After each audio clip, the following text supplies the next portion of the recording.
Anantapuram urban స్థానిక SP ఆఫీసులో BC Nagaraju media సమావేశం నిర్వహించారు. ఈ సందర్భంగా ఆయన మాట్లాడుతూ అనంతపురంలో ప్రజాప్రతినిధులు వారి స్థాయిని కోల్పోయి వీధి రౌడీలా వివరిస్తూ ప్రజలను భయభ్రాంతులకు గురి చేస్తున్నారని అన్నారు. వారి రాజకీయ లబ్ధి కోసం కులాలను అడ్డుపెట్టుకుని కుల పోరుని సృష్టిస్తూ యువతకు ఎలాంటి సందేశం ఇవ్వాలనుకుంటున్నారో చెప్పాలని అన్నారు.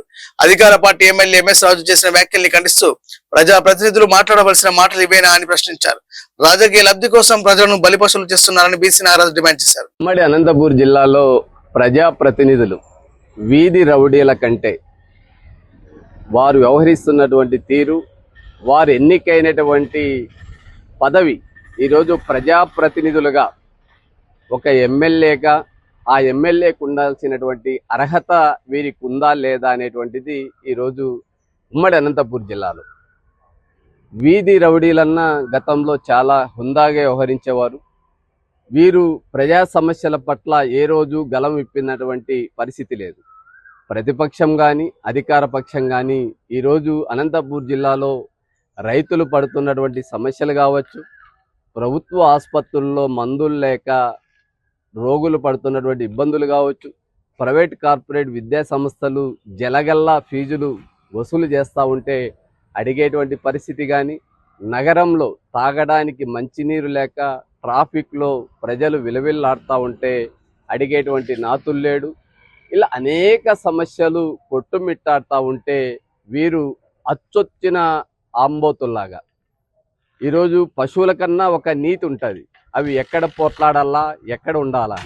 అనంతపూర్ నగరం హై సొసైటీ ఉన్నటువంటి ఒక కలెక్టర్ గారు ఇక్కడే ఉంటారు, జిల్లా ఎస్పీ గారు ఇక్కడే ఉంటారు, రిటైర్ అయినటువంటి ఎంప్లాయీస్తో పాటు అనేక మంది పిల్లల భవిష్యత్తు గ్రామాల నుంచి వలస వచ్చి తమ పిల్లల్ని ఉన్నత చదువులు చదివించాలా అనేటువంటి ఆలోచనతో నగరంలో సెటిల్ అయ్యి ప్రశాంతంగా ఉంటుంది, శాంతి భద్రతలకు ఎలాంటి ఇబ్బంది లేకుండా ఉంటుందని వారు భావిస్తే ప్రజలకు బాధ్యతాయుతంగా వ్యవహరించాల్సినటువంటి ప్రజాప్రతినిధులు రాష్ట్ర వ్యాప్తంగా వారు చేస్తున్నటువంటి మాటలు వ్యాఖ్యలు నిజంగా ఇలాంటి వారిన ప్రజలు ఎన్నుకోయింది అని చెప్పి ఈరోజు ఎక్కడ చూసినా కూడా సోషల్ మీడియాలో బూతులు, వారి సొంత పత్రికల్లో బూతులు, వారి సొంత ఛానల్లో, అంటే కేవలం తిడితేనే ప్రజాప్రతినిధులు అనేటువంటి చందంగా వ్యవహరిస్తూ ఎవరికన్నా కూడా బాధ్యత అనేటువంటిది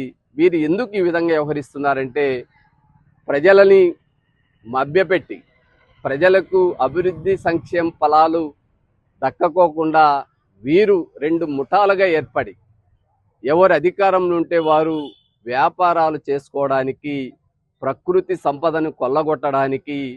గతంలో ఫ్యాక్షనిస్టులు చాలా హుందాగా వ్యవహరించేవాళ్ళు. ఫ్యాక్షన్ జోను ఎవరు వాళ్ళకి ఇబ్బంది ఉందో ఆ జోన్లో మాత్రమే, ఆ కుటుంబాల మధ్య మాత్రమే, ఆ వర్గాల మధ్య మాత్రమే వైరం ఉంటూ భద్రత కోసం పోలీసు కూడా వారిని డేగ కన్నుల్లా చూసేది. కానీ ఈరోజు ఎవరు ఫ్యాక్షనిస్ట్లో